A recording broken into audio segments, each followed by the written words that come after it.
Me llamo Leonardo, tengo 33 años, soy originario de Zumpango, en el Estado de México. Trabajo como plomero, de esos que van con su mochila de herramientas en la espalda y una cubeta colgando del brazo, cruzando colonias con más baches que banquetas. No soy un hombre de muchas emociones, pero esa noche, la del 15 de mayo, la tengo tatuada en la memoria como una herida que no termina de cerrar. Todo empezó con la fiesta patronal del barrio. Como cada año, se montó la feria en la explanada frente a la iglesia de San Pedro. Hubo juegos mecánicos, puestos de tacos, el escenario para los grupos norteños y, por supuesto, fuegos artificiales. Era una de esas fiestas donde los olores se mezclan. El copal de la iglesia con el sudor, la carne asada, el elote hervido y la pólvora. Yo había ido acompañado de mi esposa Laura y de mi hijo Emiliano, de apenas 7 años. Nos gusta pasear entre los puestos, comprar alguna artesanía barata, dejar que el niño se suba al minitren y luego cerrar la noche con una cerveza y una orden de quesadillas. Era sábado por la noche. La fiesta estaba en su punto. El pueblo entero parecía volcado sobre esa pequeña explanada. Los niños corrían entre la gente, algunos jóvenes bailaban cerca del escenario, y las familias como la mía paseaban en busca de algo con que llenar el estómago. Nos detuvimos frente a un carrito de esquites y pedí 3, uno sin chile para el niño, y 2 con su buena ración de limón y salsa para Laura y para mí. A un par de metros, la banda tocaba Caballo Dorado y una fila de señoras trataba de seguir el ritmo, riéndose entre empujones. En medio de esa escena tan típica, tan nuestra, comenzó todo. No hubo gritos, no hubo advertencia, solo se escucharon 2 detonaciones secas, seguidas por una ráfaga que hizo vibrar el suelo bajo mis pies. Al principio pensé que eran cohetes, de esos de vara larga que revientan sin luz, como latigazos. Pero algo en el sonido me hizo voltear instintivamente. No venían del cielo, venían de entre la gente. La segunda ráfaga fue más intensa, un estruendo metálico, como si el mundo se hubiera partido en 1000 pedazos. Vi cómo el vendedor de algodones de azúcar se tiraba al suelo con todo y su carrito. Escuché el chillido de las mamás buscando a sus hijos. Laura me jaló del brazo, pero yo ya tenía a Emiliano pegado al pecho. Lo abracé con tanta fuerza que sentí que lo podía romper. Entonces comenzaron los gritos, gente corriendo sin dirección. Una señora perdió el zapato en medio del tumulto. Un adolescente cayó sobre un puesto de antojitos, derribando ollas hirviendo. Un hombre con sombrero gritó, "Agáchense, agáchense, hijos de la chingada", y se tiró detrás de un tambo de basura. Vi a un tipo con chamarra negra, de rostro joven, apuntando con una pistola hacia otro grupo cerca de los juegos. No era una pistola chica, era de esas que se ven en las películas, con cargador largo. Disparaba sin mirar, como si estuviera cegado por el odio o por el miedo. Entonces otro respondió. Desde el lado opuesto de la feria, entre las sillas del escenario, alguien disparó también. Fue en ese momento que entendí, no era un loco suelto, no era un pleito común, era un enfrentamiento. Un niño cayó cerca de los elotes, su camiseta blanca se tiñó de rojo en segundos. Una señora intentó arrastrarlo, pero otra mujer la jaló hacia atrás, suplicando por su vida. El caos era total. No había policía, no había nadie que supiera qué hacer. Solo corríamos. Laura me gritaba que la siguiera, que saliéramos de ahí. Logramos avanzar entre la multitud. Yo llevaba a Emiliano en brazos y ella iba abriendo paso a codazos. Atravesamos el pasillo de los juegos mecánicos, donde las luces seguían girando como si nada. Un caballito de madera giraba solo, iluminado por focos de colores, y su canción de feria no dejaba de sonar. Esa maldita musiquita, la tengo clavada en la cabeza hasta hoy. Corrimos por una calle lateral hasta llegar a la papelería del señor Gregorio. Ya estaba cerrada, pero nos refugiamos junto a la cortina de acero, con otros 5 o 6 vecinos que también habían escapado. Uno de ellos sangraba del brazo, otro tenía la cara raspada, como si hubiera sido arrastrado. Los disparos continuaban, pero más lejos. Desde la esquina aún se alcanzaban a oír algunas detonaciones, y luego, silencio. Un silencio espeso, como si el pueblo entero hubiera contenido el aliento. Nadie se atrevía a moverse. Emiliano temblaba entre mis brazos. Laura tenía los ojos desorbitados. Le revisé el cuerpo con la vista, buscando sangre. No tenía, pero su respiración era entrecortada. Pasaron unos 15 minutos, 15 eternos minutos. Luego comenzaron a llegar las patrullas, con su sirena chillona y sus luces girando como estrobos. Un vecino con celular en mano decía que había por lo menos 5 muertos, que uno era un chavo del barrio de La Cañada y otro del grupo contrario, de una colonia cercana, los de Santa Lucía. Cuando todo se calmó, me atreví a regresar por nuestro coche. Caminamos despacio, como si el suelo pudiera volver a rugir. La feria estaba desierta, los puestos abandonados, ollas volcadas, juguetes tirados, bolsas de palomitas pisoteadas. El cuerpo del niño que había caído ya no estaba. Habían dejado un charco seco, como una huella de lo que pasó. Los días siguientes fueron extraños, silenciosos. El pueblo se dividió entre los que querían olvidar y los que exigían justicia. Pero en el Estado de México, la justicia a veces es como un globo de feria, bonito por fuera, pero vacío por dentro. Dijeron que eran pleitos entre células pequeñas, que todo fue un ajuste de cuentas. Pero nadie explicó por qué lo hicieron a las 9 de la noche, en medio de una fiesta con cientos de familias. Desde esa noche, Emiliano ya no duerme igual. Se despierta con cualquier ruido fuerte. A veces llora en silencio, sin querer decir por qué. Laura volvió a sonreír semanas después, pero ya no va a ninguna feria. Yo sigo con mi trabajo, arreglando fugas y lavabos, caminando entre techos y azoteas. Pero algo dentro de mí cambió, como si cada disparo que sonó esa noche me hubiera arrancado un pedazo de piel. Esa fiesta patronal ya no se celebra. Desde ese año, la iglesia no organizó más nada. No hay feria, no hay banda, no hay fuegos artificiales. Solo el recuerdo de una noche que parecía de alegría y terminó siendo un infierno. Y aunque sobrevivimos, algo de nosotros se quedó ahí, tirado junto a los globos reventados y los esquites abandonados. Me llamo Rodrigo, y si estás leyendo esto es porque, tal vez, todavía queda algo de tiempo para prevenir lo que está por venir. No me importa si suena paranoico o exagerado, solo necesito contar lo que pasó, con el mayor detalle posible, porque las fotos que encontré dentro de esa caja no deberían existir. No del modo en que las encontré, no en ese momento de mi vida. Vivo en Nezahualcóyotl, Estado de México. Trabajo como diseñador gráfico freelance, así que paso la mayoría del día en casa, encerrado, frente a la computadora. Mi rutina es bastante predecible. Trabajo, salgo al Oxxo de la esquina, regreso, como, trabajo más y me duermo. No hay mucho más que contar, o al menos así era hasta hace unas semanas. Era martes, poco antes de mediodía, cuando escuché que tocaron el timbre. No esperaba ningún paquete, no había comprado nada en línea ni había pedido comida. Abrí la puerta y lo único que encontré fue una caja de cartón mediana, sin logos, sin remitente, con mi nombre completo y mi dirección escritos a mano en una etiqueta blanca pegada con cinta transparente. La letra era pequeña, redonda, limpia, nada más. Pensé que se habrían equivocado, pero mi nombre estaba perfectamente escrito, incluso con los 2 apellidos. No había número de teléfono, ni empresa de mensajería, solo eso. Me la llevé adentro, la coloqué sobre la mesa de la cocina y la observé durante un rato largo. La abrí sin pensarlo mucho. Estaba sellada con cinta gris, y al abrirla sentí un olor peculiar. No desagradable, pero sí, viejo, como papel guardado durante años en un closet húmedo. Dentro no había ningún objeto más que un sobre de manila grueso, abultado por el contenido. Al abrirlo, lo que cayó sobre la mesa me hizo sentir como si el tiempo se detuviera. Eran fotos, cientos, impresas en papel fotográfico barato, muchas de ellas ya descoloridas en los bordes. Algunas estaban pegadas entre sí por la humedad o el paso del tiempo. Pero lo más perturbador no era eso, era el hecho de que todas las fotos eran de mí, de mi familia, de mis vacaciones, fotos que yo no había tomado, fotos que nadie más debería tener, fotos de hace meses, incluso años, capturadas desde ángulos que no recuerdo haber visto jamás. Algunas eran de hace 2 veranos, cuando fuimos a Acapulco.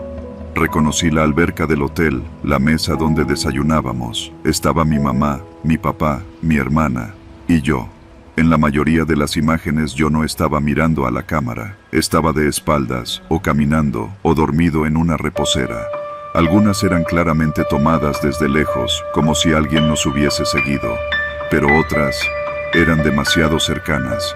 Una me mostró durmiendo en el sillón de casa, otra en la regadera, de espaldas. No podía explicarlo, no entendía cómo alguien podía haber capturado eso sin que yo lo notara. Busqué entre las fotos con las manos temblorosas. Todas eran mías, en diferentes etapas de mi vida. Una de cuando era adolescente, en el patio de la secundaria. Otra, de una salida con mi exnovia, en un restaurante de satélite. No tenía idea de cómo alguien pudo tener acceso a esos momentos. No eran fotos públicas, muchas eran privadas. Nunca las subí a redes. Me senté. No supe cuánto tiempo estuve allí, con las fotos regadas sobre la mesa. Intenté pensar con lógica. ¿Alguien me estaba gastando una broma? ¿Era una especie de amenaza? ¿Un acosador? Llamé a mi hermana. ¿Recuerdas el viaje a Acapulco de hace 2 años? Le pregunté. Claro, ¿tú o mis papás tomaron fotos donde yo saliera dormido en la playa? No que yo recuerde. ¿Por qué? Nada. Solo preguntaba. No le dije más. No quería alarmarla. Pasé la tarde clasificando las imágenes. Eran más de 200. Algunas estaban fechadas por impresiones digitales en el reverso. Otras, no. Casi todas eran tomadas con cámaras distintas, según el tipo de papel y la resolución. Había una que me dejó completamente helado. Era reciente. De hecho, podía jurar que era de esa misma semana. En ella, salía yo caminando hacia el Oxxo que está a 3 calles de mi casa. Llevaba puesta la misma playera azul que usé el domingo. Me veía desprevenido, con los audífonos puestos. Estaba justo a punto de cruzar la calle. La tomé entre las manos y comencé a sudar. ¿Quién me había seguido tan recientemente? ¿Por qué? ¿Y por qué me dejarían una caja con todas estas imágenes? En ese momento, decidí llamar a la policía. Pensé que no me iban a creer, pero la oficial que me atendió fue bastante directa. ¿Alguien ha intentado contactarte después de esto? ¿Has notado si falta algo en tu casa? Respondí que no. Me recomendaron hacer una denuncia formal, pero dijeron que probablemente sería difícil rastrear al responsable sin más pruebas. Me pidieron guardar la caja y no desechar nada. Las siguientes noches no dormí bien. Puse candados en todas las ventanas, reforcé la cerradura principal y dejé la luz del pasillo encendida. Revisaba constantemente el patio, las cámaras de seguridad del edificio, aunque, como era de esperarse, ninguna apuntaba directamente hacia la entrada de mi departamento. Me sentía vigilado. Cada sombra fuera de lugar me hacía saltar. Cada sonido del edificio se amplificaba. 3 días después, encontré otra caja, idéntica, en el mismo lugar, sin remitente, esta vez con un sobre negro en su interior. Dentro solo había una fotografía. Era una imagen impresa en papel mate. En ella estaba yo, durmiendo en mi cama. La toma era clara, como si hubiera sido capturada con una cámara profesional desde el marco de la puerta de mi habitación. Lo más aterrador no fue eso. Lo peor fue lo que vi al fondo de la imagen, detrás de mí, parcialmente cubierto por la sombra del closet. Una figura. No podía ver bien su rostro, pero estaba de pie, inmóvil, observándome dormir. Vomité en el fregadero. Llamé de inmediato a la policía. Esa noche hicieron una revisión completa del departamento. No encontraron a nadie. No había signos de que alguien hubiese entrado. Las cerraduras intactas. Nada fuera de lugar. Me sentía cada vez más paranoico. Dejé de dormir, dejé de trabajar. Ni siquiera encendía las luces de casa por completo. Vivía a oscuras, en silencio, esperando el siguiente paso. Y llegó. Una semana después, tocaron a la puerta. 3 golpes secos, precisos. Me armé de valor, miré por la mirilla y no vi a nadie. Esperé unos minutos y abrí. Una caja más, pequeña, negra, sellada con cinta roja. Dentro no había fotos, solo una nota escrita a mano, con la misma caligrafía de la etiqueta original. Siempre has estado acompañado, solo queríamos que lo supieras. No había firma, no había más pistas. Llevé todas las pruebas a la policía, me tomaron en serio, pero sin resultados. Iniciaron una investigación por acoso, revisaron mis redes, pidieron acceso a cámaras del municipio, pero nunca encontraron nada concreto. Nadie que entregara las cajas, ningún rostro sospechoso. Al final, me recomendaron cambiarme de domicilio. Lo hice. Me mudé con mi primo a otra zona, más al norte del Estado de México, y durante un tiempo, todo pareció volver a la normalidad. Hasta ayer, salí a caminar para despejarme. Crucé hacia un pequeño parque y me senté en una banca. Sobre la banca había algo, una caja. La reconocí antes de tocarla, y ya no tengo duda, esto no se trata solo de mí, esto no se va a detener.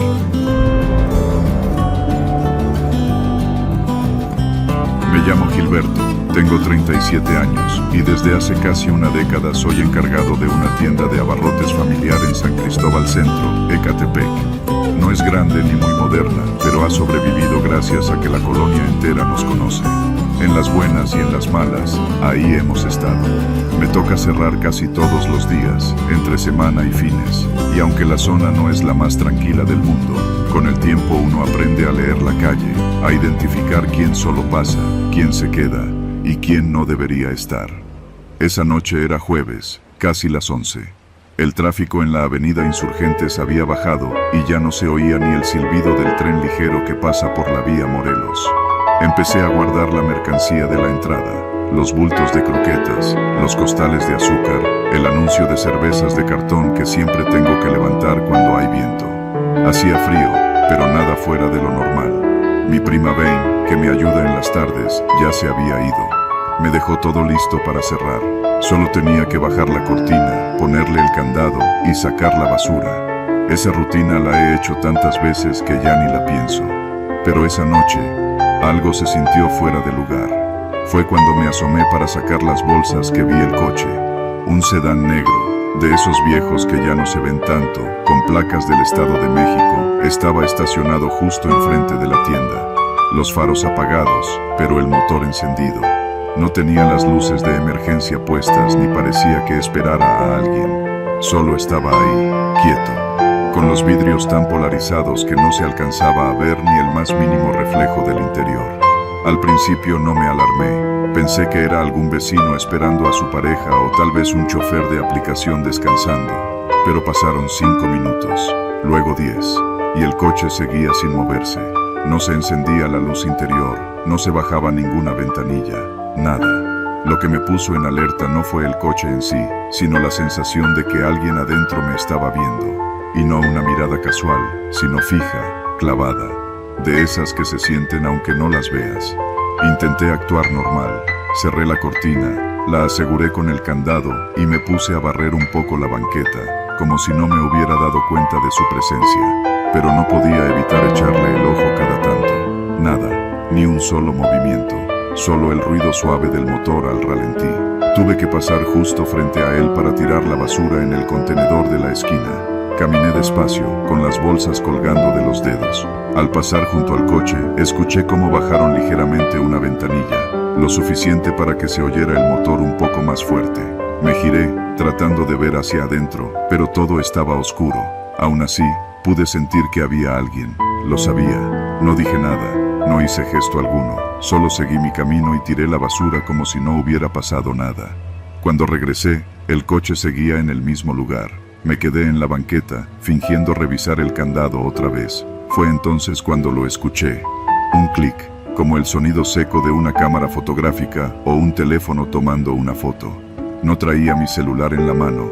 No había nadie más en la calle. No había ningún destello, pero lo escuché claramente. Miré a mi alrededor y por un segundo dudé de mí mismo. Pensé que tal vez era el sonido del motor, pero no. Ese no era el tipo de ruido que se confunde. Era un clic intencional, como si alguien dentro del coche me hubiera tomado una foto. Decidí entrar otra vez a la tienda, aunque ya estaba cerrada. No suelo hacerlo, pero esa vez me metí rápido por la puerta trasera, la de la bodega. Cerré con seguro y me quedé en silencio, escuchando desde adentro. Pasaron unos minutos. Me asomé discretamente por la rendija metálica de la cortina. El coche seguía ahí, pero ahora el motor estaba apagado. El silencio era brutal. Ya no era la paranoia. Lo sabía. Algo no estaba bien. Mi corazón empezó a latirme en el cuello. No era miedo normal. Era esa sensación que te dice que no debes salir, que algo allá afuera está mal. Pensé en llamar a la policía, pero ¿qué iba a decir? Hay un coche estacionado afuera de mi tienda. Eso no era un crimen. Fui por mi celular. No tenía señal. Caminé hasta el fondo de la tienda para reiniciar el módem. A veces se alenta y deja de emitir red. Cuando llegué, noté que el disyuntor de la caja de luz estaba abajo. Nadie había tocado eso. Yo lo había dejado encendido. Lo levanté. Las luces no regresaron. Volví a bajar bajar y subir el interruptor varias veces. Nada. Me acerqué a revisar la instalación de atrás. Todo estaba bien. No había cortocircuitos ni cables dañados. Pero la tienda estaba completamente sin energía. Ni siquiera el foco de la bodega encendía. De pronto escuché el clic de nuevo. Esta vez venía de la puerta trasera. Me paralicé. Era el mismo sonido, nítido, a unos metros de donde yo estaba. Apagué la linterna del celular. Me quedé completamente a oscuras. Solo respiraba por la boca para no hacer ruido. Me acerqué despacio al refri de los embutidos, abrí la tapa superior y saqué el cuchillo más grande que uso para abrir los costales de hielo. Me quedé ahí, de pie, en medio de la tienda apagada, escuchando. Nada. Pasaron tal vez 5 minutos así. Decidí volver a la rendija de la cortina metálica. Lo hice en puntillas, despacio. Me asomé, y el coche ya no estaba. Pensé que se había ido. Respiré un poco más tranquilo, hasta que me di cuenta de algo. En el parabrisas del local había una hoja blanca, sujeta con cinta transparente. Salí por la puerta trasera con el cuchillo en la mano. Di la vuelta rápido a la manzana, con el corazón bombeando con fuerza. La calle estaba vacía, ni un alma, ni un perro, solo el zumbido lejano de una moto por la avenida principal. Cuando llegué al frente, tomé la hoja. Tenía una sola frase escrita en plumón rojo. La tienda cerró hace 1 hora. Era mi letra. Yo no había escrito eso. Me quedé congelado. Volví a entrar corriendo. Revisé cada rincón. Todo estaba en su lugar, pero las cámaras de seguridad estaban desconectadas. La computadora del mostrador estaba apagada, como si la hubieran desenchufado, pero el cable seguía en su lugar. Revisé el cajón donde guardo mis libretas, y la que uso para anotar los cortes del día tenía la hoja arrancada. La última. Salí de nuevo. Caminé varias cuadras. Fui hasta la gasolinera más cercana. Entré con el cuchillo en la mochila. Traté de no parecer alterado y pedí prestado su teléfono. Llamé a mi primo, que vive a 2 colonias. Le pedí que viniera por mí. Me recogió media hora después. No me hizo muchas preguntas. Me creyó sin que tuviera que dar explicaciones. Esa noche no regresé a mi casa. Dormí en la suya. O más bien, intenté dormir. Al día siguiente, al regresar a la tienda, todo parecía normal. Pero cuando revisé las grabaciones de las cámaras desde el DVR que guarda copias automáticas, vi algo. Justo a las 10:53 de la noche, hay un fragmento de video donde aparezco yo, parado frente al mostrador, mirando a la puerta, y luego volteando hacia la cámara con una sonrisa que no reconozco. Solo dura 5 segundos. Luego la grabación se corta. Desde esa noche, ya no cierro solo. Vane siempre se queda conmigo. Y si el último cliente sale después de las 10, dejo el candado puesto desde dentro y no vuelvo a abrir hasta el día siguiente. Ya no me quedo a sacar la basura. No me importa si huele mal o si llegan los de salubridad. Porque una vez lo escuché de nuevo, el clic, y vi un sedán negro pasar lentamente, con los cristales completamente oscuros, como si supiera exactamente a qué hora cierra.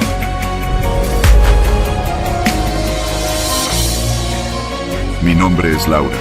Y esta historia no la cuento porque quiera revivirla, sino porque creo que si no la digo en voz alta, si no la escribo, entonces va a seguir pudriéndose dentro de mí. Todo empezó con algo que muchas mujeres hemos hecho sin darle tantas vueltas: bloquear a un ex. Pero a veces, lo que una piensa que es el final, apenas es el comienzo. Yo vivía con mi mamá en un departamento de esos que abundan en Naucalpan, sobre Avenida San Agustín. Viejos, con pasillos oscuros y paredes delgadas. Ella y yo solas desde que mi papá se fue, y no había mucho lujo, pero había tranquilidad. Salía con Daniel desde hacía casi 1 año. Al principio parecía un tipo normal, un poco celoso, sí, pero uno piensa que es parte del paquete, que se va a calmar. Pero no. Empezó con preguntas. ¿Por qué no contestaste? ¿Quién te dio like en esa foto? Luego vino lo de revisar mi celular, los berrinches si salía con mis amigas, los chantajes emocionales. Lo dejé 2 veces. La tercera fue la definitiva. Lo bloqueé de todos lados, teléfono, redes, hasta los correos. Le pedí a una amiga que me ayudara a configurar mi privacidad en todo. Hasta entonces pensé que era suficiente, que todo se iba a calmar. Pero no. La primera llamada fue a la semana. Yo no estaba en casa. Mi mamá me la contó después, como quien comenta algo casual. Me habló un hombre preguntando por ti. No dijo su nombre, solo que tenía que hablar contigo. Le dije que seguro era algún error, que no le contestara si volvía a marcar, que bloqueara el número. Pero el número cambió y volvió a marcar, luego otro y otro. Comenzó a sonar el teléfono fijo, ese que casi nunca usábamos y que ni siquiera recordaba que teníamos. ¿Por qué no quieres contestar?, decía la voz, y colgaba. Mi mamá pensó que eran bromas pesadas, pero yo no. Yo ya había escuchado esa voz muchas veces, incluso cuando intentaba hablarme bonito. Era Daniel. La siguiente llamada fue distinta. Mi mamá atendió porque creyó que era de su trabajo. Ya sé dónde viven, no le hagas al cuento, dijo la voz. Así, fría, sin titubeos. Mi mamá, que siempre había sido una mujer fuerte, me miró esa vez con una expresión que no le conocía. No era miedo, era otra cosa, era impotencia. Fuimos a la policía, les dije todo, nombre, número, dirección, hasta la universidad en la que estudiaba. Ellos anotaron todo en una hojita y dijeron que no podían hacer nada mientras no pasara algo. Que sin amenazas directas o agresión física, era solo una llamada incómoda. Empecé a dormir mal, a dejar de salir, a cambiar mis rutas. Pedía Uber aunque solo fuera a la tienda de la esquina. Sentía su presencia en cada sombra, como si me estuviera esperando detrás de cada coche estacionado. Una noche, mientras mi mamá preparaba café en la cocina, sonó el celular de casa. Yo lo contesté, ya no me importaba nada. Ya entendí que no quieres estar conmigo, dijo Daniel, con esa voz que conocía tan bien. Pero no tienes por qué hacerla de mártir. Nomás dile a tu jefa que deje de meterse donde no debe. No sé cómo no grité. Me quedé paralizada, con el teléfono temblando en mi mano. ¿Qué quieres?, le dije finalmente. Verte, platicar, una última vez. Le colgué. Al día siguiente, mi mamá no apareció a la hora de siempre. Trabajaba en un laboratorio médico y salía a las 2:30. Yo estaba en casa, esperando, y supe que algo estaba mal cuando dieron las 4. La llamé, nada. Escribí, nada. A las 5, la policía me habló. La señora tuvo un incidente, está bien, pero necesitamos que venga al hospital de Cruz Roja en Satélite. Tomé un taxi, no podía ni llorar. Solo pensaba que me había equivocado, que debía haberlo denunciado más fuerte, que debía haber hecho más. Cuando llegué, la vi en una camilla. Tenía un vendaje en la frente y el labio roto. Me dijo que un tipo en moto la había alcanzado en la esquina de la clínica, que le gritó algo que no entendió y luego la empujó. Se golpeó contra una reja, no le robó nada, solo se fue, y no había cámaras, porque claro que no las había. Esa noche ya no dormí, me senté frente a la computadora y escribí todo. Abrí mi cuenta de Facebook con otro nombre, busqué a Daniel, había creado otro perfil, con su segundo nombre.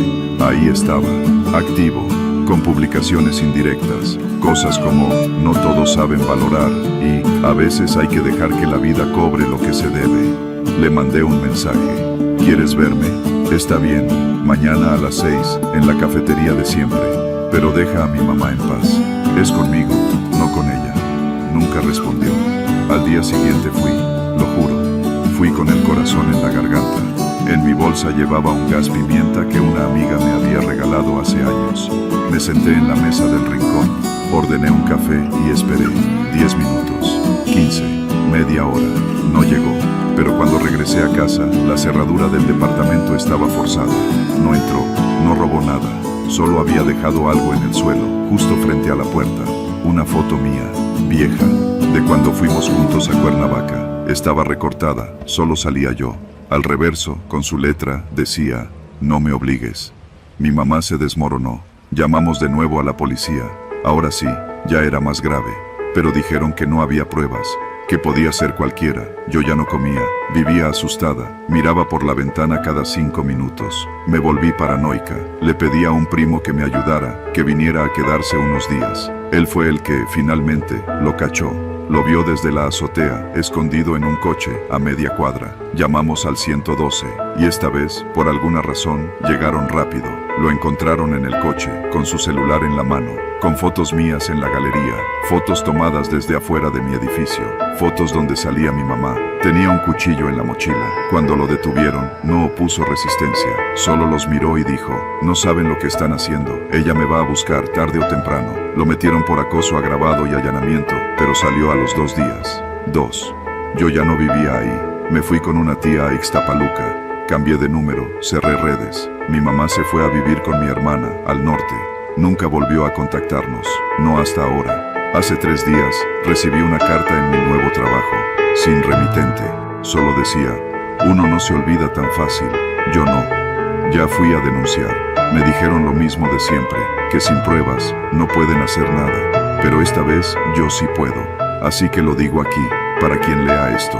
Para que si me pasa algo, sepan dónde buscar. Para que no digan que no sabían. Para que otras no tengan que vivirlo en silencio.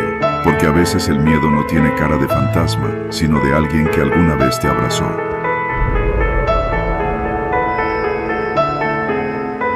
No soy de los que suelen hablar mucho de sus días. Lo que pasa en la calle, se queda en la calle. Pero hay noches en las que no se puede dormir y la memoria te clava una espina. Esta es una de esas.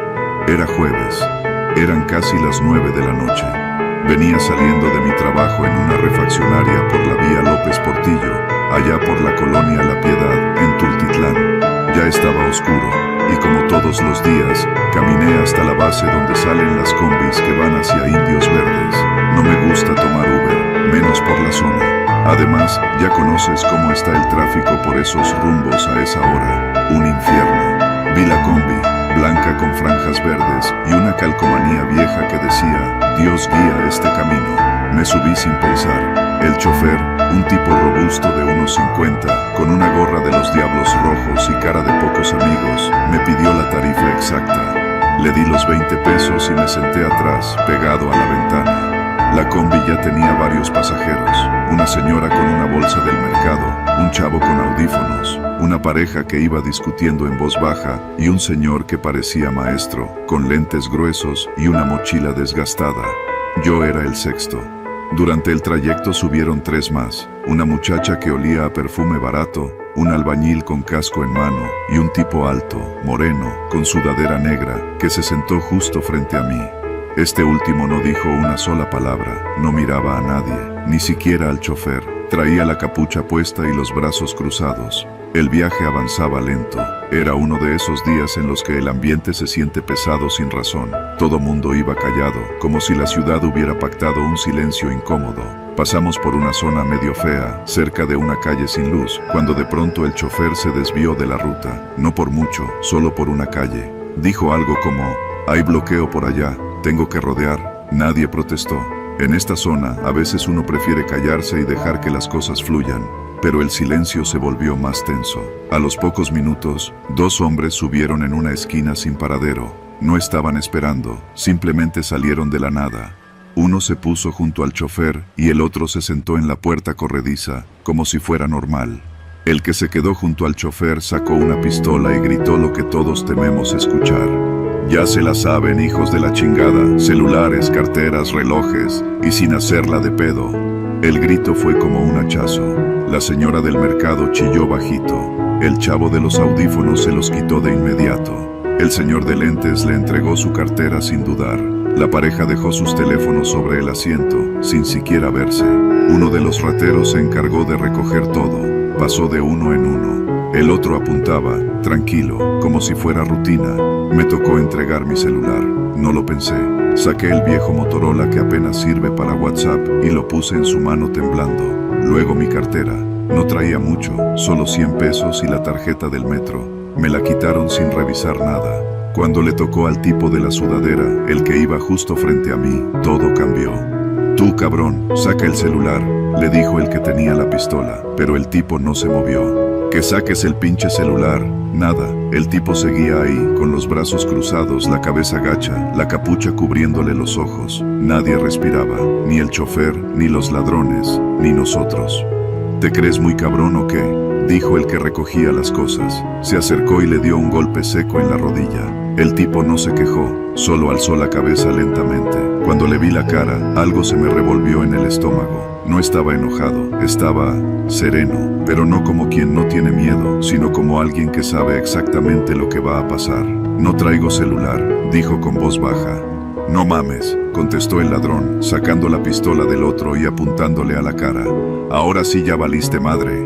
Y en ese segundo, todo explotó. El tipo de la sudadera se lanzó sobre él.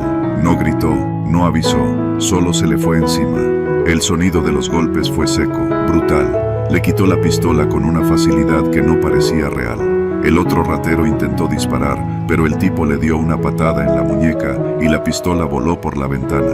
El chofer intentó frenar, pero el tipo lo golpeó con el codo en la mandíbula y el volante giró. La combi chocó contra un poste, pero a baja velocidad. El tipo no se detuvo. Tenía la mirada vacía, sin rabia, sin odio, solo determinación. A uno de los rateros lo dejó inconsciente, al otro lo tiró del vehículo con la cabeza sangrando. El chofer, sangrando de la boca, se quedó tirado en su asiento. Los pasajeros, paralizados, nadie gritaba, nadie grababa, nadie pedía ayuda. Todos habíamos visto algo imposible. El tipo de la sudadera tomó las dos pistolas, las metió en la mochila del señor de lentes y miró al resto. A ustedes no los vi, dijo, y se bajó sin más. La combi quedó en medio de la calle, con los faros rotos, 2 asaltantes tirados y 9 pasajeros que no sabíamos si agradecer o temerle más a ese hombre. Alguien, no sé quién, llamó a una ambulancia. Cuando llegaron los policías, dijimos lo mismo, que subieron 2 tipos a asaltarnos y que uno de ellos se cayó al intentar huir, que no supimos cómo pasó, que el susto no nos dejaba recordar nada más. Nos dejaron ir uno por uno. Yo caminé varias cuadras hasta encontrar otra combi. No hablé con nadie, no saqué mi celular, no dormí esa noche. Días después, en las noticias, apenas y se mencionó el caso. Intento de asalto frustrado en transporte público, sin detenidos, sin testigos. No he vuelto a ver a ese tipo, ni quiero. Pero desde entonces, cada vez que alguien se sube a la combi con la capucha puesta y los brazos cruzados, yo bajo en la siguiente parada. No importa si voy tarde, no es miedo, es respeto, porque hay gente allá afuera que no necesita una razón para hacer justicia por su cuenta, y a veces la justicia tiene el rostro más tranquilo del mundo.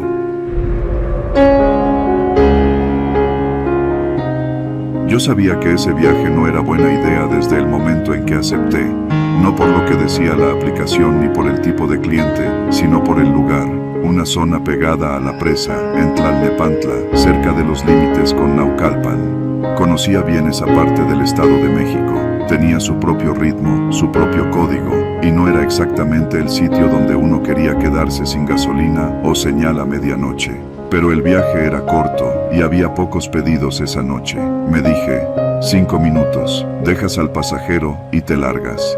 Lo que no sabía era que esa decisión me iba a costar más de lo que podía imaginar. Todo empezó poco después de las 11. Estaba dando vueltas por Vallejo cuando me cayó la alerta de la aplicación. Un joven pedía un viaje desde la avenida Mario Colín, cerca de un Oxxo de esos que nunca cierran. El destino, una calle llamada Callejón del Bordo, en la colonia San Juan Ixhuatepec. Apenas 4 kilómetros. Fácil, rápido, pensé. Llegué en menos de 7 minutos. El pasajero ya estaba ahí. Un tipo joven, delgado, con sudadera negra, gorra y una mochila.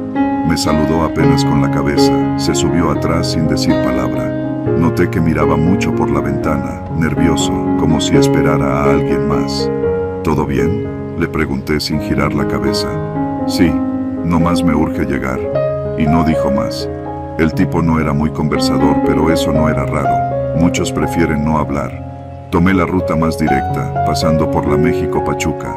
El tráfico estaba ligero y la noche, aunque nublada, no tenía ese aire pesado que a veces se siente en la ciudad. Pero apenas nos desviamos rumbo al destino, las cosas empezaron a cambiar. La zona se puso más oscura, las calles estaban mal iluminadas y cada vez que pasábamos una esquina, se notaban grupos de chavos parados, fumando o mirando los coches. Uno que otro nos echaba ojo. Nadie decía nada, pero el ambiente pesaba. ¿Seguro que es por aquí?, le pregunté cuando vi que el GPS nos metía en una calle de terracería flanqueada por casas a medio construir. Sí. Tú sigue derecho, es una privada, pero ahí vivo. No le dije nada. Solo asentí, aunque algo en mi estómago ya me apretaba. La calle estaba oscura, con uno que otro foco colgado de un poste, y perros sueltos ladrando en la distancia. A la izquierda, una llantera cerrada.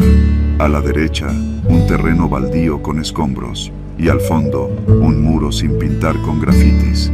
El lugar olía a humedad, tierra mojada y basura. De pronto, El pasajero se inclinó hacia mí desde el asiento de atrás y dijo: «Aquí bájame, es ahí donde está ese poste con el foco». Frené despacio, apagué las luces altas para no llamar la atención. Iba a girar para darle la vuelta a la calle cuando el tipo dijo: «No te vayas todavía, solo espérame tantito, 5 minutos. Te doy 100 varos más». «¿Neta?». Lo miré por el retrovisor, sus ojos eran inquietos, como los de alguien que no duerme bien. Dudé, pero 100 pesos son 100 pesos. Asentí. 5 minutos, carnal, nada más. El tipo bajó sin cerrar del todo la puerta, caminó hasta una reja oxidada al lado de una barda alta, tocó con los nudillos y se quedó ahí parado. Yo me acomodé en el asiento, puse música bajita y traté de no mirar mucho a los lados. No quería parecer curioso ni metiche. En lugares así, la neutralidad es protección. Pero pasaron 5 minutos, y luego 10. La tensión creció. Me bajé un poco el cristal y escuché algo que me puso la piel tensa. Pasos. No venían del Chavo, venían de la otra calle, más atrás. Me giré y vi a 3 tipos caminando en fila por el borde de la calle. Uno traía gorra blanca, los otros 2 iban encapuchados. Uno llevaba algo en la mano. No alcancé a distinguir si era un bate o un tubo. Instinto. Puse la palanca en reversa. Estaba por arrancar cuando vi al Chavo salir corriendo de la casa. Sin avisar, abrió la puerta trasera, se metió de un salto y gritó: «¡Vámonos ya!». Ni pregunté, aceleré. La llanta trasera patinó un poco por la tierra suelta, pero logré tomar la curva. En el retrovisor, vi a los 3 tipos echar a correr detrás de nosotros. Uno lanzó una piedra que rebotó en la cajuela con un golpe seco. El corazón me palpitaba como nunca. «¿Qué pedo fue eso, güey?», le grité. «Me querían chingar», dijo, agitado. «Esos güeyes pensaban que traía varo o mota o no sé qué madres. Uno de ellos me conoce, me la tenía jurada». «¿Y te metiste a su zona así nada más?». La neta pensé que no estaban. La chava que me iba a ver me dijo que no había nadie. No quise seguir preguntando. Tomé la avenida principal a toda velocidad y no paré hasta llegar a una gasolinera en la López Portillo. Ahí me detuve. «Hasta aquí llegas, carnal», le dije, con la voz más firme que pude. El tipo asintió, sacó un billete de 500 y lo puso en la consola del coche. «Gracias, neta, me salvaste». Se bajó sin más. Caminó rápido, perdiéndose entre los locales cerrados. Yo me quedé un rato ahí, recuperando el aliento. Revisé el coche. El golpe en la cajuela era leve, pero el susto no. Ese barrio, ese callejón, no era un lugar para andar a esas horas. Entendí lo cerca que había estado de no contarla. De haberme quedado esperando 5 minutos más, tal vez no estaría aquí escribiendo esto. Desde entonces, cada vez que la app me marca una calle sin salida, una colonia sin alumbrado, o un punto de recogida muy cerca de una unidad habitacional en zonas bravas del Estado de México, lo pienso 2 veces.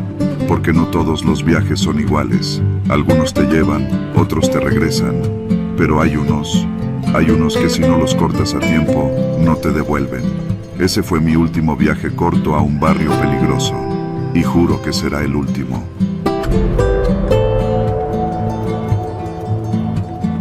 Dicen que en el Estado de México pasan cosas que no salen en las noticias. Que hay lugares donde nadie entra, y si entras, ya no cuentas la historia. Yo sobreviví, pero no porque fuera valiente, ni mucho menos listo. Solo tuve suerte. O tal vez, al revés. Era sábado por la noche, cerca de las 3 de la madrugada. Había salido con Alma, mi novia, a un bar en la zona centro de Naucalpan. Nada elegante, pero con buen ambiente.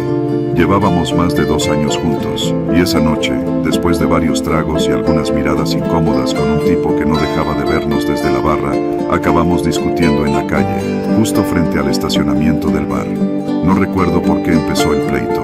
Tal vez por celos, tal vez por el cansancio acumulado, o por el alcohol, que a veces hace que digas lo que no quieres y calles lo que sí. El punto es que los gritos se escuchaban hasta la avenida. Estábamos solos, la mayoría ya se había ido, y el bar había cerrado hacía rato. «Ya estuvo, Daniel», gritó Alma, dándome la espalda. «Consíguete a alguien que te aguante». Se alejó rumbo a la esquina, caminando rápido, mientras yo iba detrás pidiéndole que se calmara. Fue entonces cuando escuchamos el motor de una camioneta encendiéndose justo detrás de nosotros. Me giré. Era una Suburban negra, polarizada, estacionada junto al bar. No le di importancia. Pensé que sería de algún cliente que también ya se iba. Pero apenas llegamos a la esquina, una segunda camioneta, también negra, sin placas, apareció del otro lado de la calle. Se detuvo en seco. No traía luces prendidas. Bajaron 4 tipos con pasamontañas. Todo pasó en segundos. Uno de ellos sacó una pistola y gritó: «¡Al suelo, cabrones!». Yo me congelé. Alma gritó, pero ni siquiera pudo correr. En menos de 10 segundos nos tenían a los dos con las manos atrás, esposados con cinchos de plástico. Nos metieron en la segunda camioneta, a empujones, como si fuéramos animales. Nadie en la calle, ningún coche pasó. Era como si el mundo se hubiera puesto en pausa solo para nosotros. En la camioneta olía a gasolina, a sudor, a metal viejo. Tenía los vidrios completamente tapados por cartones negros. No sabíamos a dónde íbamos, ni una palabra, solo silencio. Ni siquiera nos amarraron los ojos, y eso, aunque parezca raro, fue lo peor, porque ver el camino y no poder hacer nada al respecto te mata por dentro. Pasamos por calles de terracería. Me fijé en un letrero antes de que saliéramos de la zona urbana. Bienvenidos a San Francisco Chimalpa. Zona de bosque, cerros, caminos sin luz. Eso me asustó más que las armas. Nos tuvieron casi una hora sin hablar. La camioneta se detuvo en una zona cerrada. Se escuchó el rechinar de un portón metálico. Después, un camino empedrado. Luego, bajamos. Alma lloraba, temblando, pero uno de los tipos le metió un codazo en las costillas que la dejó sin aire. Nos llevaron a una bodega vieja, con muros de lámina oxidados y piso de tierra. Había sillas, solo 2. Nos sentaron y nos encañonaron. No nos dijeron nada durante los primeros minutos. Uno de ellos sacó un celular viejo, sin funda, y empezó a grabarnos. «Nombre completo», dijo con voz gruesa, apuntándome. Daniel Herrera». «¿Y ella?» «Alma Juárez». «Es mi novia», respondí con la voz cortada. «¿Qué hacen aquí?» Discutíamos, nada más. Salimos del bar. El hombre se detuvo. Apagó el teléfono. Otro, más joven, preguntó: «¿No eres el pinche chaparro de los lentes?» «¿Qué?» «Contesta, cabrón. El que estaba tomando fotos en la barra, ¿no eras tú?» Negué con la cabeza.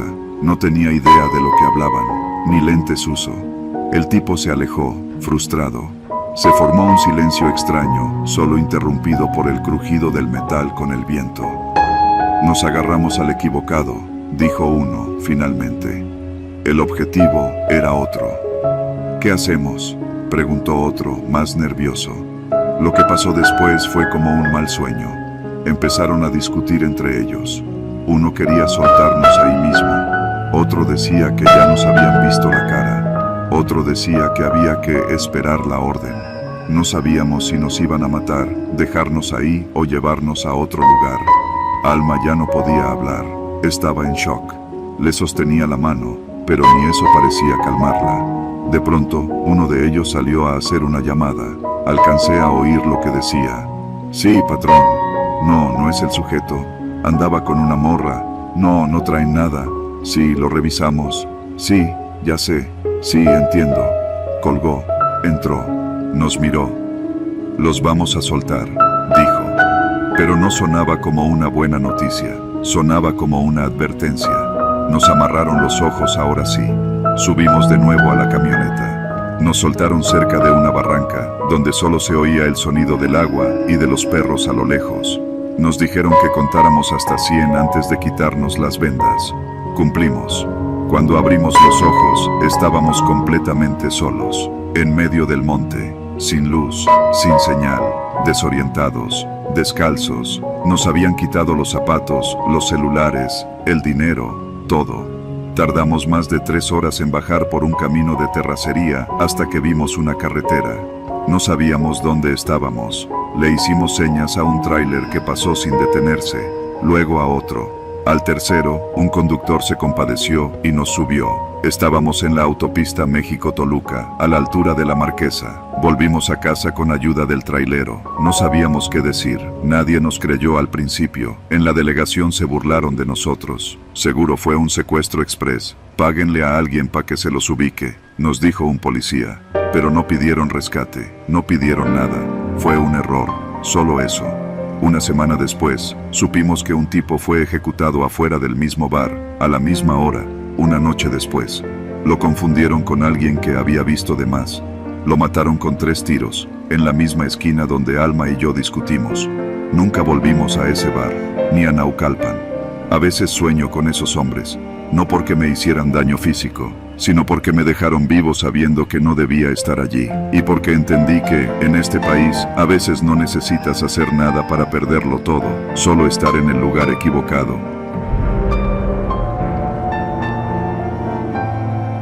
No sé si contarlo sirva de algo, pero siento que si no lo hago, voy a terminar perdiéndome en mi propia cabeza. No fue hace tanto. Fue en una noche cualquiera, de esas que parecen normales hasta que dejan de serlo. Yo vivo en Los Reyes La Paz, en el Estado de México, una colonia donde las casas se apilan unas sobre otras, donde los perros callejeros son parte del paisaje, y donde la noche, aunque parezca tranquila, siempre esconde algo. Mi hermano Diego y yo compartimos techo desde que mi madre falleció. Él era más chico, tenía 23, y aunque siempre fue más impulsivo que yo, trataba de salir adelante. Vendía tenis clonados por internet. Le iba bien, la verdad. Aunque su carácter a veces lo metía en problemas, nunca imaginé que algo tan simple como eso lo pondría al borde de la muerte. Era un viernes por la noche. Habíamos cenado tacos de suadero en la esquina, como cada semana. Luego él se encerró en su cuarto a chatear con su novia, y yo me puse a ver la tele. Eran como las 11 cuando el silencio del barrio fue interrumpido por lo que primero creí fue una llanta reventada. Pero no, fueron 4 detonaciones, secas, precisas. No eran cohetes ni truenos, no eran fuegos artificiales, eran balazos. Salté del sillón con el corazón en la garganta. Mi primera reacción fue apagar la tele y quedarme en silencio. Afuera todo se quedó quieto.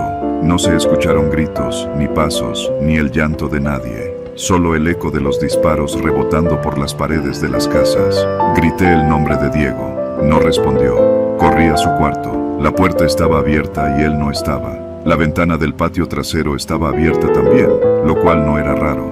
A veces salía a fumar allá, pero algo se sentía raro. Su celular seguía cargando en la cama y sus tenis estaban a medio poner junto al colchón, como si se hubiera salido deprisa.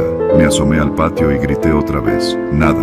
Ahí fue cuando me dio el primer vuelco el estómago. Salí a la calle en chanclas, sin pensar. La calle estaba desierta. Algunos vecinos ya se habían asomado, otros solo veían desde detrás de las cortinas. Todo mundo había oído los disparos, pero nadie decía nada. Caminé unos metros hacia la esquina y al dar vuelta, lo vi.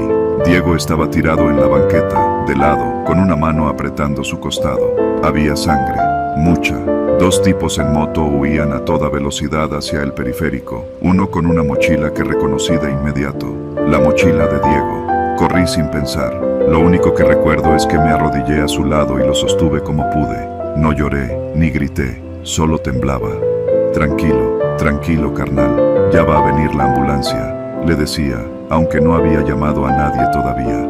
Me dispararon, por unos putos tenis, me dijo, la voz ronca, como si hablara desde muy lejos. Le apreté la mano y marqué al 112, que es el número al que los vecinos llaman aquí cuando no quieren esperar a que la policía llegue 40 minutos tarde. Tardaron unos 15. Cuando llegó la patrulla, los policías no se bajaron al principio, encendieron las torretas, barrieron la calle con las lámparas, y luego uno de ellos se acercó con la mano en la pistola. ¿Qué pasó aquí? Le dispararon, se está desangrando. Uno de los oficiales se inclinó y tocó el cuello de mi hermano, luego pidió por radio una ambulancia, aunque yo ya la había pedido también. Diego estaba consciente, pero apenas. No gritaba, no se movía mucho, solo me miraba, como si no entendiera bien qué le había pasado. Yo trataba de hablarle, de mantenerlo despierto. No sé de dónde me salían las palabras, solo las decía. El paramédico llegó en una ambulancia desvencijada de una clínica de la zona. Lo revisaron en silencio, como si fuera rutina. Uno de ellos dijo: 2 impactos, uno en el abdomen, otro en la pierna. Está estable, pero hay que moverlo ya. Me subí con él. La ambulancia arrancó lento, como si no fuera una urgencia. Atravesamos calles llenas de baches, topes mal hechos y luces apagadas. En cada alto, el paramédico revisaba sus signos y anotaba cosas. Yo solo podía ver su rostro. Había algo roto en su mirada, como si hubiera entendido algo que yo aún no comprendía. En el hospital de La Perla me tuvieron horas esperando afuera. Mientras tanto, llegó la policía ministerial. Me interrogaron en una salita, como si yo fuera cómplice de algo. ¿Sabes si tu hermano tenía problemas con alguien? No. ¿Vendía droga? No. Vendía tenis. Clonados, sí, pero tenis. ¿Tenía enemigos? ¿Deudas? Negué una y otra vez, pero ellos ya tenían su teoría. Según ellos, Diego había sido asaltado por una entrega mal hecha. Un cliente que, en lugar de pagarle, decidió dispararle y robarle. Pero yo no lo creo, porque una semana antes, Diego había recibido mensajes raros. Primero fue uno que decía, te vamos a caer, desde una cuenta sin foto. Luego una llamada que no quiso contestar. Yo le pregunté y él solo se rió. Puros vatos ardidos, no pasa nada. Pero sí pasó. Diego sobrevivió. Estuvo internado 12 días. Le retiraron un fragmento de bala del intestino y aún cojea de la pierna izquierda. Pero está vivo. No sé cómo. Desde entonces ya no vende nada. Cerró sus cuentas, tiró todos los catálogos, bloqueó hasta a los proveedores. Dice que no quiere saber nada de eso, que no vale la pena. Yo tampoco soy el mismo. Cada que escucho un tronido, me agacho por instinto. En la noche ya no salgo. Me quedo con la puerta atrancada, la tele apagada y el oído puesto en cada rincón de la calle. El sonido de una moto me revuelve el estómago. Y hay algo más. Días después del balazo, llegó a la casa un sobre, sin remitente. Dentro había una hoja doblada en 4, con una sola frase escrita en pluma azul. Eso fue un aviso. La próxima, no fallamos. Fuimos al Ministerio Público. Se la enseñé a la gente y su respuesta fue encogerse de hombros. Si no tienen nombre ni pruebas, no podemos hacer nada. Así de simple. Ahora Diego vive en casa de su novia, en Chalco, y yo me estoy viendo obligado a mudarme también. La paranoia no se va. Me siento observado. En la tienda, en la parada, incluso cuando subo al microbús. Porque en esta colonia no necesitas enemigos reales para vivir con miedo. Basta con que alguien te vea 2 veces, que te cruce la mirada equivocada, que le vendas al cliente de otro sin saberlo. Y eso, al parecer, es suficiente para que quieran matarte. Ya no se trata de los tenis, ni del robo, ni del susto. Se trata de saber que, en esta ciudad, tu vida puede valer menos que una mochila con mercancía pirata. Y que cuando escuches disparos en la noche, no sabrás si van por ti, por tu hermano, o por nadie en particular. Pero esta vez, sí fueron por él. Y eso no se me va a olvidar nunca. Nunca me ha gustado salir tarde de casa, y mucho menos en la colonia donde vivo, pero esa noche no tenía opción. Tenía que ir por algo urgente al Oxxo de la avenida principal, a unos 7 u 8 minutos caminando desde mi calle. Era jueves, cerca de las 11:30 de la noche, y la ciudad ya estaba en ese punto raro donde no hay nadie, pero tampoco hay silencio. Uno que otro coche pasaba, algún perro ladraba a lo lejos, y de fondo siempre está ese zumbido eléctrico de los postes. Apenas salí de mi casa, sentí ese pequeño nudo en el estómago que no supe identificar. Tal vez era solo incomodidad, o tal vez era instinto. Caminé rápido, sin detenerme, con la sudadera puesta y las llaves en el bolsillo derecho, bien agarradas por si tenía que usarlas como defensa. En mi colonia, en el municipio de Tultitlán, eso era casi un reflejo. Llegué al Oxxo. Las puertas automáticas se abrieron con ese zumbido familiar y dentro estaba el típico ambiente fluorescente, con música de reggaetón bajo, 2 empleados aburridos y un señor borracho comprando cigarros. Compré una bolsa de pan, unos sobres de café y una caja de cigarros que pensé guardaría para el fin de semana. Pagué, metí todo en una bolsita amarilla y salí sin dar más vueltas. Afuera, la calle estaba igual que antes, vacía, pero con esa sensación densa de que algo te observa desde los rincones. Caminé con paso firme, sin distraerme, mirando de reojo hacia los lados cada tanto.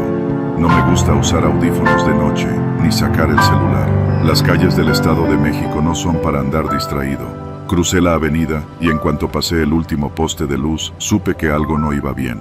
Escuché pasos, no los míos. Otros no eran apresurados, pero sí constantes, rítmicos, sin la naturalidad del paso de alguien relajado. Y lo más preocupante, cada vez que yo disminuía el ritmo, esos pasos también lo hacían. Volteé rápido, sin detenerme. Vi a dos tipos. No los había visto en el Oxxo, eso lo recordaba bien. Uno era alto, con chamarra de mezclilla y gorra. El otro, más bajo, con pants oscuros y mochila. No hablaban entre ellos. Solo venían caminando detrás de mí, a una distancia prudente, pero no lo suficiente para ignorarlos. Me giré de nuevo hacia el frente. Apreté los dientes. Sabía lo que tenía que hacer. No correr, no mostrar miedo, no meterme en calles sin salida. Solo seguir caminando y estar listo. La calle que conecta la avenida con mi casa es larga y mal iluminada. Tiene solo 3 postes funcionales. El resto están muertos desde hace años. A medio camino hay un lote baldío, una escuela cerrada por remodelación y un parque infantil abandonado que, a esas horas, parece el escenario perfecto para una pesadilla. Seguí caminando. Escuchaba sus pasos. No se acercaban, pero tampoco se alejaban. Crucé el lote baldío con el corazón en la garganta. Ya no solo era nervios, era miedo, real. En la esquina, cerca del parque, hay un pequeño local de tacos que a veces cierra tarde. Esa noche estaba apagado. Maldita sea. Me detuve un instante en la esquina. Fingí buscar algo en la bolsa, como si dudara de a dónde ir. Era una estrategia para confirmar algo. Volteé hacia la derecha, como si fuera a ir hacia la escuela cerrada. Escuché los pasos detenerse también. Me giré de nuevo con disimulo. Ahí estaban, parados, viéndose entre ellos. No hablaban, no fumaban, no hacían nada más que esperar. No tenía dudas, me estaban siguiendo. Metí la mano en el bolsillo derecho. Apreté las llaves. Una de ellas tenía el borde limado a propósito, por si algún día me veía en la necesidad de usarla como arma. Pensé en regresar, pero si lo hacía, me encontraría de frente con ellos. No era opción. La única alternativa era seguir caminando, llegar a mi calle, entrar rápido y esperar que no intentaran nada. Crucé frente al parque. La reja oxidada estaba abierta. Lo miré por reflejo y entonces lo escuché. Un silbido, agudo, una especie de señal. Me congelé por un segundo. Empecé a caminar más rápido. No quería correr. Si corría, los provocaba. Si caminaba, tal vez pensaban que no había notado nada. Llegué a la esquina de mi calle. Ya podía ver mi casa a lo lejos, con la luz del porche encendida. Aceleré un poco más, ya casi. Pero entonces escuché los pasos detrás de mí aumentar. No corrían, pero sí venían con paso firme, decidido. Me giré, los vi. Ya estaban más cerca.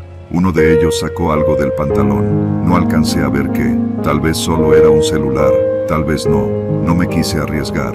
Corrí como no corría desde la secundaria. Escuché sus pasos detrás. Me perseguían. Ya no era paranoia. Ya no era suposición. Me estaban cazando. Saqué las llaves del bolsillo mientras corría. Me acerqué a mi casa. Mis piernas ardían. Sentía que el corazón se me iba a salir del pecho. Escuché una voz que gritaba algo detrás. No entendí qué. Llegué a la reja. Metí la llave con torpeza. No entraba. La giré mal. Me estaba temblando la mano. Los pasos se acercaban. Lo sabía. Podía sentirlo. La llave entró. Abrí. Me metí. Cerré con fuerza. Cerré también la puerta de la casa. Todo en segundos. Respiraba como si me hubiera ahogado. Me pegué a la puerta. Escuché los pasos detenerse frente a mi casa. No tocaron. No dijeron nada. Solo se quedaron ahí. Por un par de segundos. Luego se fueron. Corrí a la ventana. Apenas asomé la cortina. Los vi alejarse caminando hacia la esquina. Tranquilos. Como si nada. Como si no acabaran de perseguirme como animales. No dormí esa noche. No pegué un ojo. Al día siguiente, conté lo que pasó. Nadie pareció sorprendido. Una vecina me dijo que hace semanas algo similar le ocurrió a su hijo. Que unos tipos lo siguieron desde el mercado hasta su calle. Otro vecino me dijo que por esa zona ya se han dado varios asaltos. Que nadie hace nada porque, si no hay sangre, no pasa nada. Desde entonces, no salgo al Oxxo de noche. Compré gas pimienta por internet. Cambié mis rutas. Y todas las noches, al cerrar la puerta, reviso que la llave esté bien puesta, que la reja esté bien cerrada. Porque esos dos tipos no dijeron ni una palabra. No me tocaron. No sacaron un arma. Pero sus intenciones eran claras. Estaban esperando algo. Tal vez una orden. Tal vez el momento justo para actuar. No lo lograron. Pero estuvieron cerca. Muy cerca. Y eso es lo que más miedo me da.